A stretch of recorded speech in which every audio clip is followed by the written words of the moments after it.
What's up, everybody? In this episode, we'll look at the inauguration of President Bola Ahmed Tinubu, swearing in as the 16th President of the Federal Republic of Nigeria. And also we move to Kenya, where the Kenyan pastor told his congregations to starve to death in order for them to see Jesus with their koro, and And so in this episode also we'll look at the failure of the past administration, which is Buhari's administration. We'll look at the failures of Buhari and what is expected of the new administration to do, which is the Bola Ahmed Tinubu. And of course, I want you to stay to the end of this video as I take you round over to Africa and tell you what is happening currently. My name is Ayo Dosin. Come on, let's start.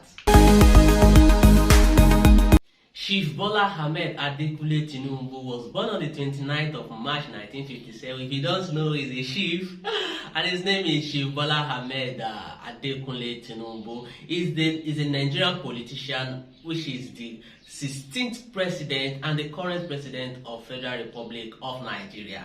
He was one time the governor of Lagos State from 1999 all through to 2007, serving 8 years as governor of Lagos State.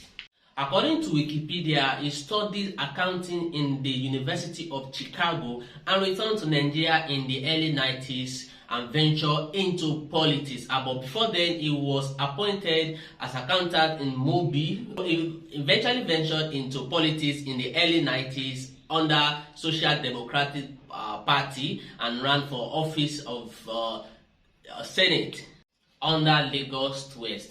And shortly after that, he was sworn in as Lagos State Governor in 1999 and was re-elected back also in 2003. Second time office as Governor of Lagos State. Tinubu married Senator Oluremi Tinubu in 1987, also a former senator of Lagos West, and the marriage is blessed with 3 children. So constitutionally, Tinubu begins his presidency on 29th of May 2023 at exactly 10:41 a.m. By the Chief Justice of Nigeria, that is Chief Justice Olukayode Ariwola.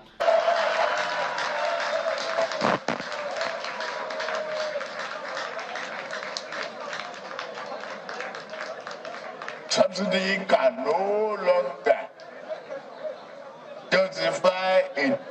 Tí ò bá sí àwa èmi tí ń dúró wájú yìí tí ń lérí ogun tí ní òkè Buhari nìṣó ká máa bá lọ kò lè di president. Ó ṣe kìíní olùlẹ̀, ó ṣe kejì olùlẹ̀, ó ṣe kẹta olùlẹ̀. Ó tiẹ̀ sọkọ lórí tẹlifíṣàn pé láyé òun ò tún rán mọ́. Mo dẹ̀ lọ bá ń Kaduna wa rán ọ̀rọ̀ ẹ̀kún kọ́ lélẹ̀ àdúró tiẹ̀ wàá dẹ̀ wọlé. Nǹkan kan ní pé o ò ní fọ̀rọ̀ orílẹ̀-èdè Yorùbá ṣeré. Ó dẹ̀ gbà. Àtijọ́ tó yẹ ti débẹ̀ mi ò gba mínísítà, mi ò gba contract,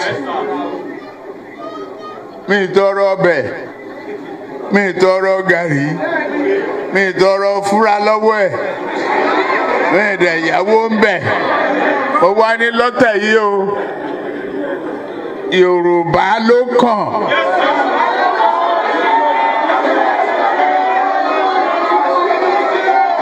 Tá a bá dẹ̀ sa Yorùbá náà, èmi ló kàn.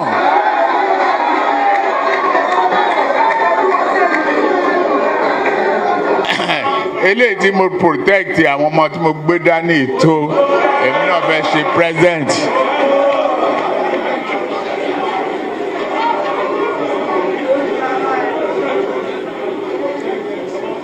Mi ò fẹ́ kán pa mí mọ́tàn.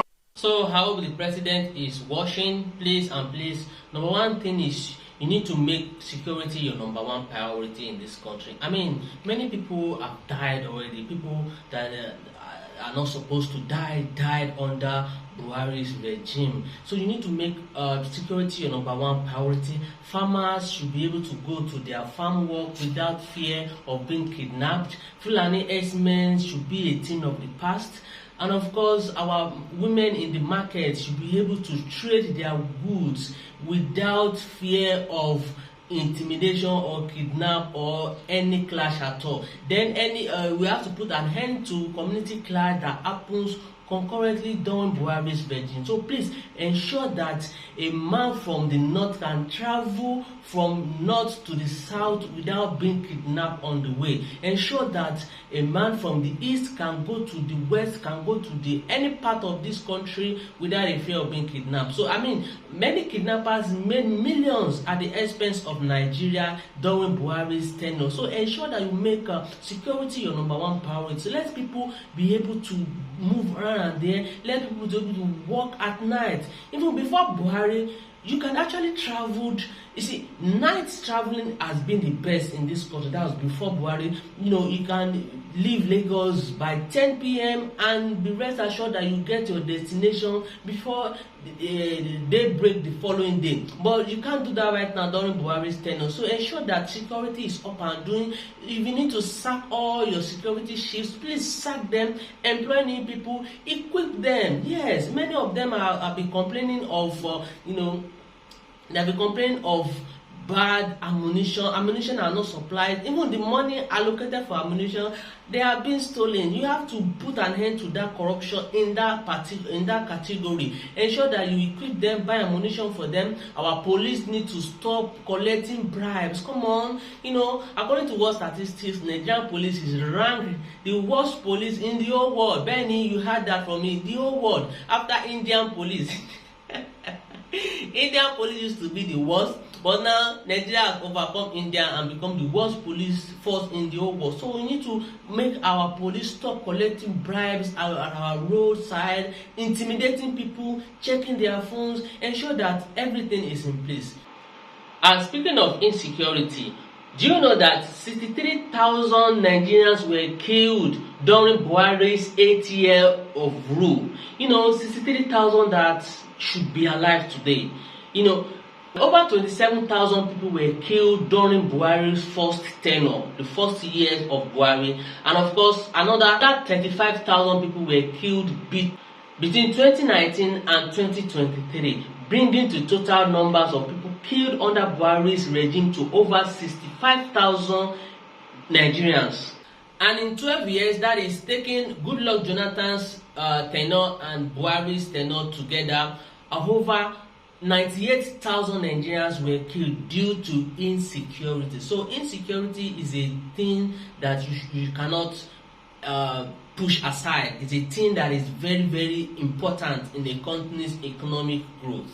Moving on to Kenya, guys, have you heard that Kenyan pastor that told his congregation to starve in order for them to meet Jesus with their koro eyes has been arrested? That is no longer a news that he has been arrested, but the news is that Delta has now risen to 226. I mean, police recovers more bodies. That means I have to be giving you more updates on this every now and then, because police keep discovering more bodies. In fact, for many Kenyans, the name Paul Mackenzie Nthenge wasn't heard of until the news of mysterious deaths of his alleged followers broke out early this week. Just who is this man Mackenzie, and what kind of influence did he have on his followers? Well, we spoke to some of the people who know him, and here is their story done by Miriam Angel. So far, bodies of 15 people, including 8 children, allegedly lured to death by disgraced Pastor Paul Mackenzie, have been retrieved from the shallow graves in Malindi's Shakahola village. While condemning the heinous act by Mackenzie, Matthias Shipeta of Haki Africa said they are making progress in the retrieval of the bodies. He wants the government to add more personnel to hasten the process. This is massacre. Many Kenyans have died here katika ile kufata dini potovu, dini ambayo ilikuwa inafanya watoto wafunge na baba zao na mama zao. In fact, we believe that more children may have died kwa sababu hawawezi kuzuia njaa. The controversial Malindi pastor Paul Nthenge Mackenzie, whose cult-like teachings have caught global attention and led to the deaths of followers who allegedly fasted to heaven, arrived in Malindi in the 90s to be a taxi driver. Many taxi drivers in Malindi know Mackenzie. Bwana Mackenzie ni mtu ambaye tumefahamikana na zungu, anaitwa Kadogo. Na nimeishi na yeye. How did Mackenzie leave the taxi business for religion? Sababu ya mji wa Malindi huanga kuna ile.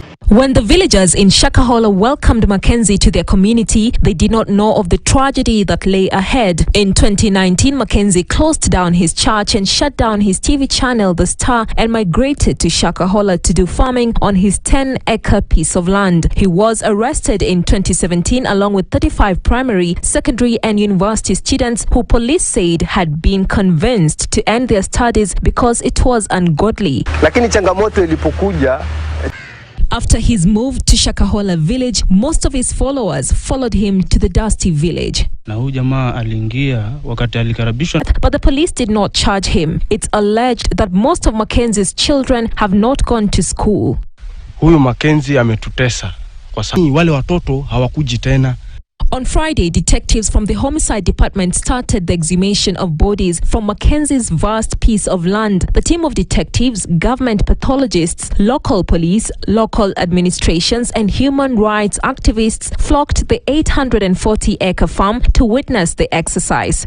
Hii inatuonyesha kuwa hapa of his kin said they disappeared 2 weeks ago from their Nairobi home. I came here on Sunday. I drove myself here through the help of Google Map to locate. I'm just coming to Malindi police station straight since I've reported the case when they went missing in Nairobi. So I was courageous to come to. I'm also looking for my loved ones since they're missing in Nairobi, and I found on the news they arrested one pastor. Then on their chart I see they went to Malindi. At the moment, the mysterious Mackenzie is still in police custody and he is said to be on a hunger strike. He will remain in police custody for 15 days as police complete their investigation. Miriam Angel, KTN News. The pastor's name is Paul Mackenzie Ntenge. He's the cult leader and founder of the Good News International Church. Has been accused of inciting his followers to starve to death so they could meet Jesus before the rest of the world. What a fast way to meet Jesus. I don't understand. How can a pastor tell you to starve to death in order for you to meet Jesus Christ?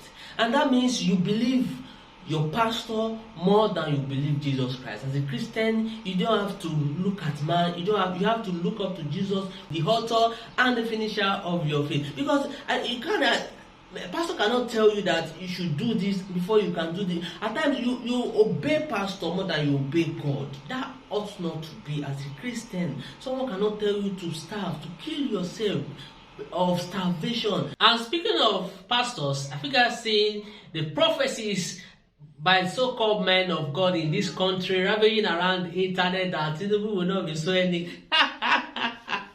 Someone said from either Tinubu, Peter Obi or Atiku, none of them will be swearing. Despite the fact that, inauguration is going to come up, there's nothing you can do. The Lord said that inauguration is ceremonial. He said there will be no swearing in. But will not be sworn in. So do not be afraid. What to put the right person in position. P2B is a choosing vessel of God to be at the seat of presidency. God said, but will near the corridor of power, but will not sit on the seat of presidency. This is the word of the Lord. This is not my word. I repeat. This is the word of the Lord. This is not my word. And the day for swearing him, Tinubu, will come. I saw white, I saw green. About to be sworn in that day. And everybody that I said is the next president will be rejoicing. They will say, yes, I told you. Prophet that don't see far will start telling you, didn't I tell you Tinubu is the next president? And while at that event, it looks like a very open ground, like a stadium-like center. I'm telling you what will happen. So, while at that event, military men will come in and they will arrest Tinubu.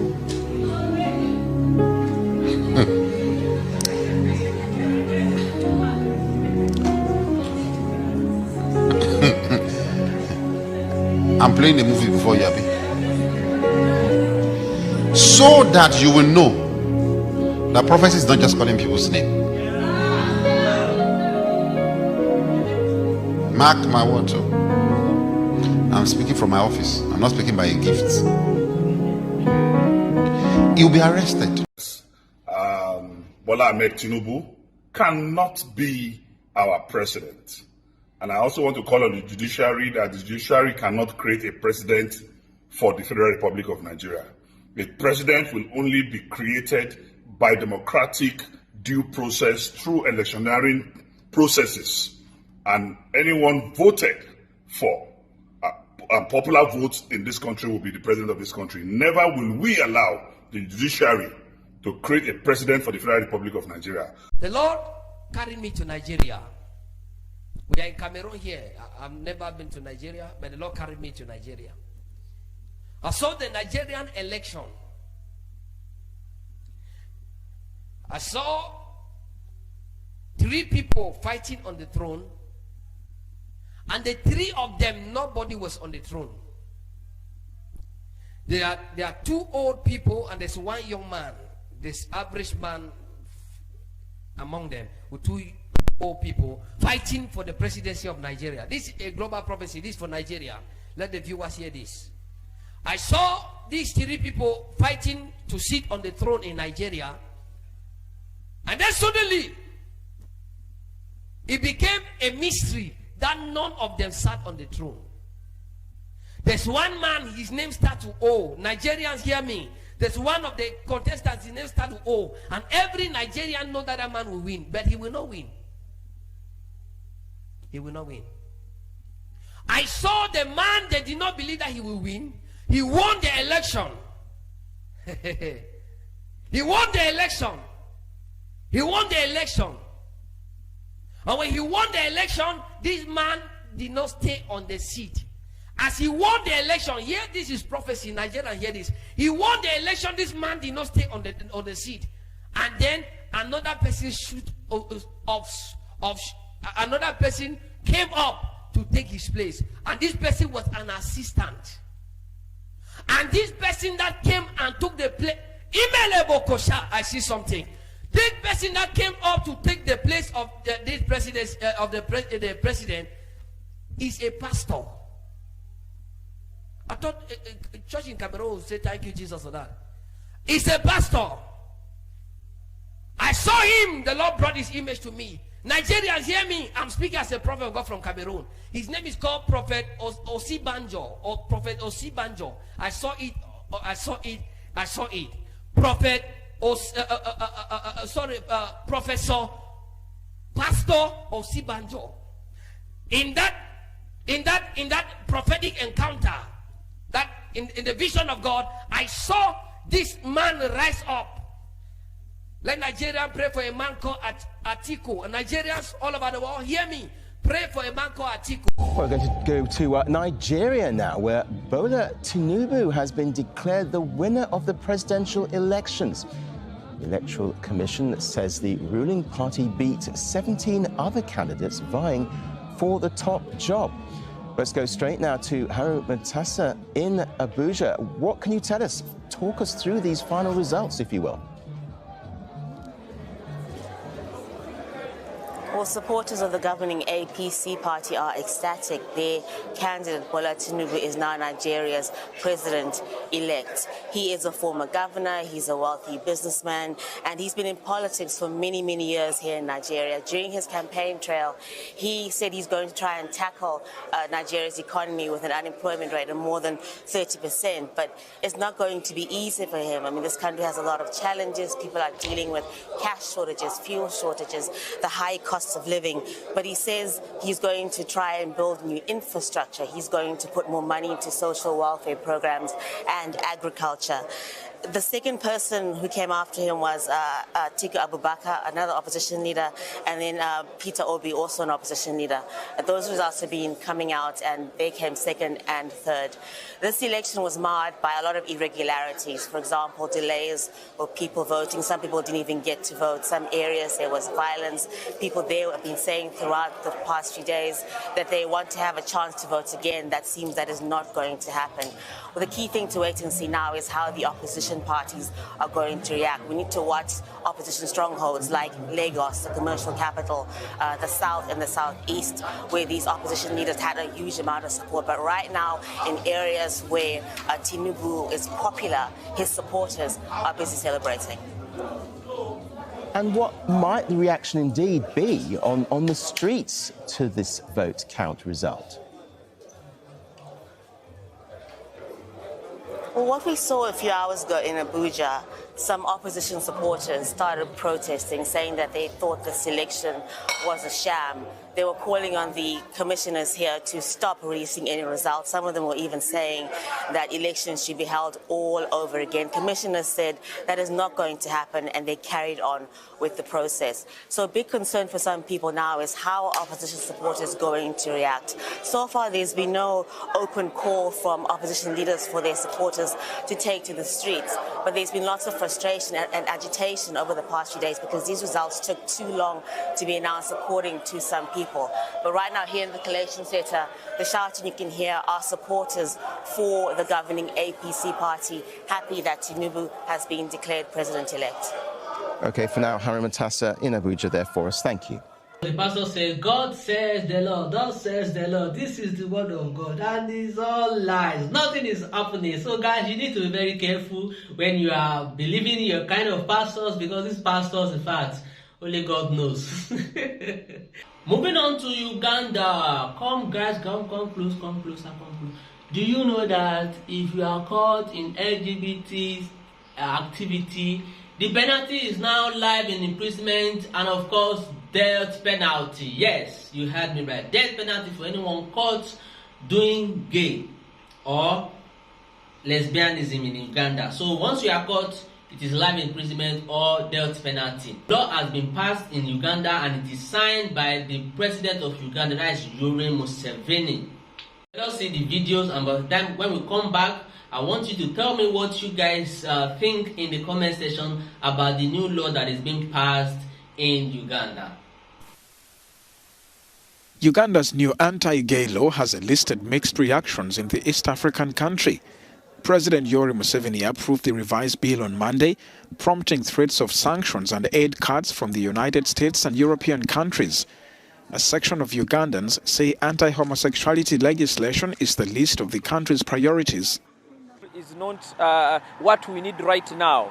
The kind of rights, we cannot be talking about such rights when fundamental rights like human rights, rights to access to education, access to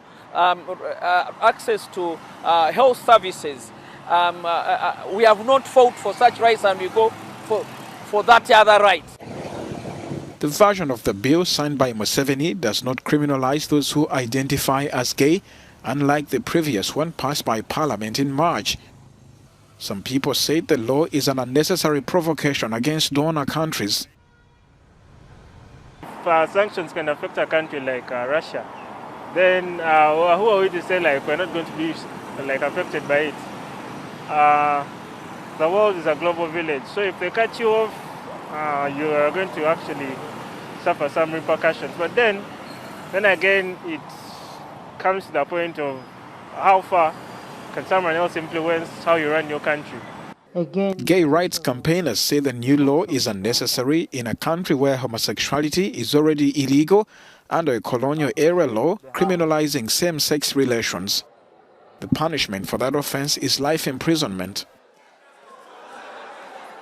Moving on to Somalia, this time around we are going to Mogadishu, which is the capital city of Somalia. Did you guys know that Somalia is the latest country to welcome the new development in voting process? That is one man, one vote.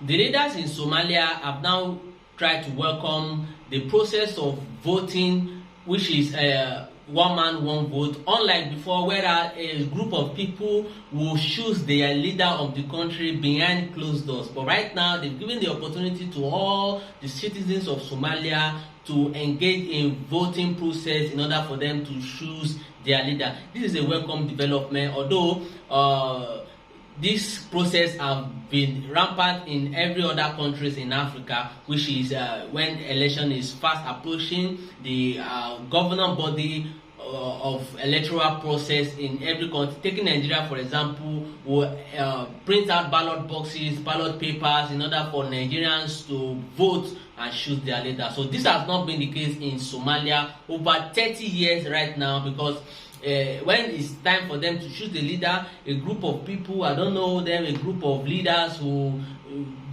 enclose themselves behind closed doors and choose leaders. But right now, Somalians can now vote. Let's hear what a resident has to say in this.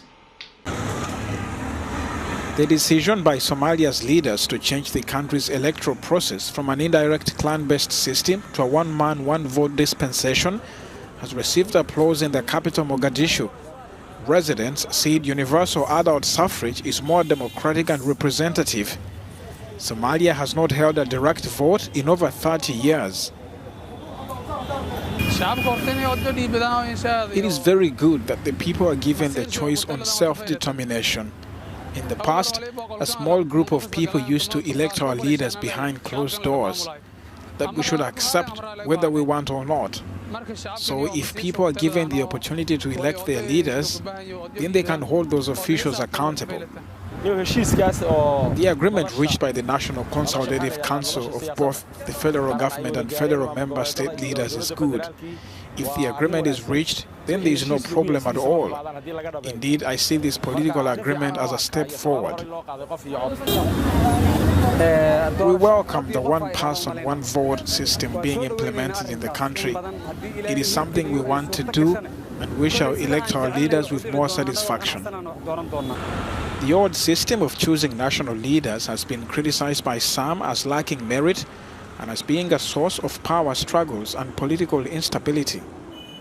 Alright guys, I'm afraid this is how far we can go. If you enjoyed our video today, what are you still waiting for? Press the subscription button and the bell button so that anytime we drop a new video, you'll be the first person to get notified. Alright, until next time, my name is Ayodosi. Ensure you follow us on Facebook, Twitter, and Instagram. And of course, you that you are here to subscribe to our channel. We are watching you, me and you, and we are fighting. You know, if you want our fight to stop now, hit the subscription button and the bell button so that next time. Alright, my name is Ayodosi. Until next time, I'll catch you later. Goodbye.